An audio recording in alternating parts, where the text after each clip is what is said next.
Hola chicos y chicas, sean todos bienvenidos a nuestra clase de hoy, la clase de español del noveno año, ¿sí? ¿Y qué vamos a hacer hoy? Hoy vamos a hacer la corrección de la tarea de casa, ¿sí? Que fueron las páginas 67, 68 y 69, acerca de los heterosemânticos, ou seja, los falsos amigos, aquelas palavrinhas que quando a gente compara do espanhol para o português, são iguais ou muito parecidas na escrita, mas que o significado é completamente diferente, ¿certo? Muy bien, entonces vamos acá a empezar la corrección.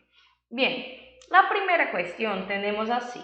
Lee el texto siguiente, identifica los heterosemánticos y luego escribe sus respectivos significados. Entonces, atención, vamos acá a acompañar la lectura del texto.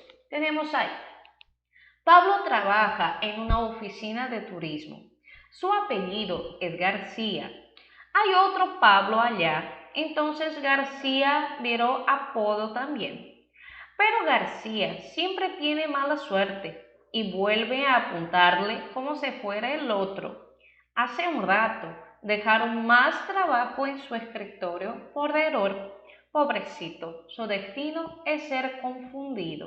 Então, primeira coisa que a gente tinha que fazer aí era identificar los heterosemânticos, certo? Então, quem seriam essas palavrinhas? Observem. Oficina, apelido, mala, rato y escritorio. Entonces, esas 5 palabras que tenemos ahí, oficina, apelido, mala, rato y escritorio, são heterosemânticos, ou seja, essas palavras, quando a gente faz a leitura delas, a gente lembra logo de alguma palavrinha do português, mas o que a gente vai observar é que o significado é completamente diferente, que não tem nada a ver, certo? E essa era a segunda coisa que você tinha que fazer, a terceira, na verdade, né? A primeira foi a leitura do texto, a segunda identificar os heterosemânticos e agora você precisa dizer qual seria a tradução dessas palavras no português, né? Qual seria o significado delas. Então, vamos. Oficina seria escritório. Apelido, sobrenome. Mala, má. Escritório, primeiro, rato, pouco tempo. Então, ó, só voltando. Oficina é escritório. Apelido, sobrenome. Mala, má. Rato, pouco tempo. Escritório, mesa de trabalho.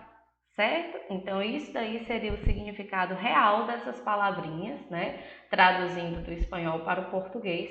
E você observa que não tem nada a ver com o que a gente pensou que seria. Sim? Muito bem. Seguindo para a questão 2. Que é um vaso? Ou seja, a tradução, né, da palavra vaso do espanhol para o português. Seria um copo. Então, vaso em espanhol, copo em português. En la 3, ¿qué es un cuello? Bien, en portugués cuello es pescoço. Entonces, en español, cuello, en portugués, pescoço. En la 4, relaciona las palabras en español a su significado em português. Então, você tem aí, né, na primeira coluna, as palavras em espanhol e na segunda, as palavras em português. Então, eu vou iniciar pela segunda coluna com as palavras em português e a gente vai vendo o que é que elas significam em espanhol, certo? Muito bem, então a primeira é talheres, né? Em português, talheres. Como é que a gente iria dizer talheres em espanhol? Seria a letra E, cubierto. Então, em português, talheres, em espanhol, cubierto. Depois, bolsa de estudos. Em espanhol seria a letra H, beca. Então, no português, bolsa de estudos, no espanhol, beca. Depois, filhote. Filhote em espanhol é a letra F, cachorro. Sim? Então, filhote no português, cachorro no espanhol. Depois nós temos a palavra careca. A palavra careca em espanhol é a letra A, que seria pelado. Então, no português, né, uma pessoa que é careca, em espanhol vamos a decir que él es pelado. Después, a palavra comprido, en español es la letra C, largo. Después, bater, en español es la letra B, pegar. Siguiendo, canhoto, en español es la letra D, zurdo. Y por último, aposentadoria, en español es la letra G, jubilación. ¿Sí? Muy bien. Pasando ahora para la cuestión 5. Ahí en la cuestión 5 tenemos así. Las palabras estante y escritorio del español corresponden en portugués a, tenemos ahí, prateleira y escribanía. Entonces, estante en español, en portugués, prateleira. Escritorio en español, en portugués, escribanía. ¿Sí? Y las 6. Completa la frase abajo con los heterosemánticos correctos. Bien, gente. La letra que iba a completar correctamente esa frase era la letra B, con los heterosemânticos rato e exquisita. Lembrando, né, das nossas outras aulas, que rato significa um tempinho, um momento, pouco tempo. E exquisita é algo delicioso, saboroso. Então, nesse caso, ficaria: la comida no tardó ni un rato e estava muy exquisita. Ou seja, a comida não demorou nem um tempinho, né? Nem um momento, foi rápida e estava muito saborosa, muito deliciosa. ¿Sí? Muy bien, pasando para la cuestión 7. Relaciona la primeira coluna com a segunda. Então, na primeira coluna nós temos aí algumas frases e você vai preencher essas frases com as palavras da segunda coluna. Claro, respeitando o significado correto de cada uma dessas palavras. Na segunda coluna nós temos as seguintes palavras: escova, que a tradução seria vassoura, são todos aí, né, para os seus amigos ou heterosemânticos. Então, escova é vassoura, taça é xícara, cepilho é escova, coelho é pescoço, baço é o copo e copa é a taça. Né? Então, de acordo com isso, a gente vai dizer para qual frase cada uma dessas palavras devem ir. Então, observe. A palavra escova, ela deveria ir para a letra E. Então, a frase se quedava assim: tenho que comprar uma escova para varrer a casa. Ou seja, eu tenho que comprar uma vassoura para varrer a casa.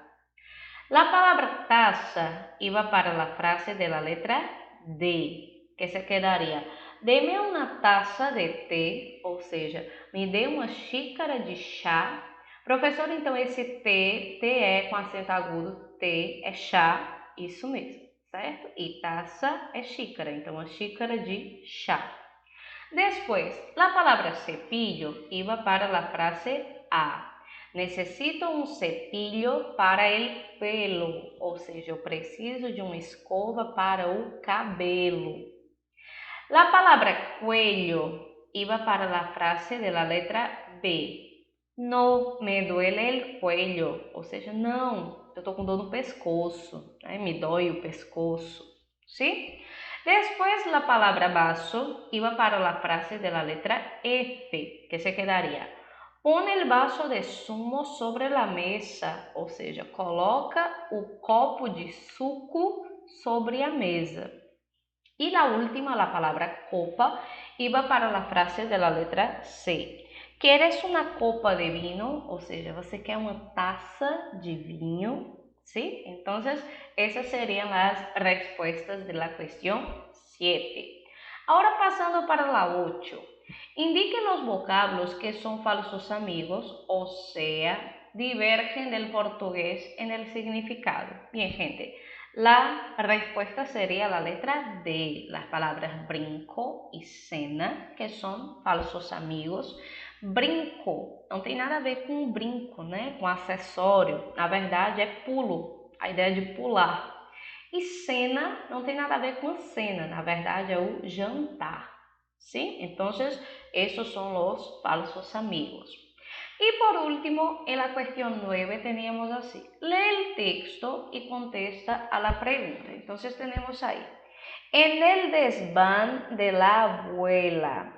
Desván já é uma palavrinha bem estranha, né? Talvez você fique se questionando. Desván é o sótão, certo? O sótão da casa a gente chama de desván. Entonces vamos.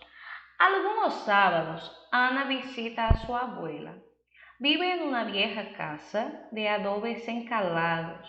Es una casa campesina de las que tiene en la parte alta un desván. Se sube a él por una escalera que cruje con extraño sonido a madera seca. Parece la tienda de un anticuario. Apoyado sobre las paredes, hay unos cuadros con paisajes de algún desconocido o inventado país y un gran espejo que deforma la imagen. Encima, colgado en un oxidado clavo, un candil de aceite. Allí pasa Ana largos ratos sin cansarse. Aunque ahora es invierno, no hace frío. El tiro de la chimenea desprende un agradable calorcillo. Muy bien, entonces, de acuerdo con el texto, ¿cuál es el significado correcto de la palabra ratos en el texto? Era só a gente lembrar, né? O que significa essa palavra rato em português? É um tempo, um momento, né? Então, vamos olhar os itens. A. Las ropas de Ana. B. Un animal mamífero. C. El piso del desván. D. Los esfuerzos de Ana. O E. Un espacio de tiempo. Claro que es la letra E. Un espacio de tiempo. ¿Sí? Muy bien, chicos. Entonces por hoy es solo. Hasta luego. Hasta la próxima clase. Besitos. Adiós.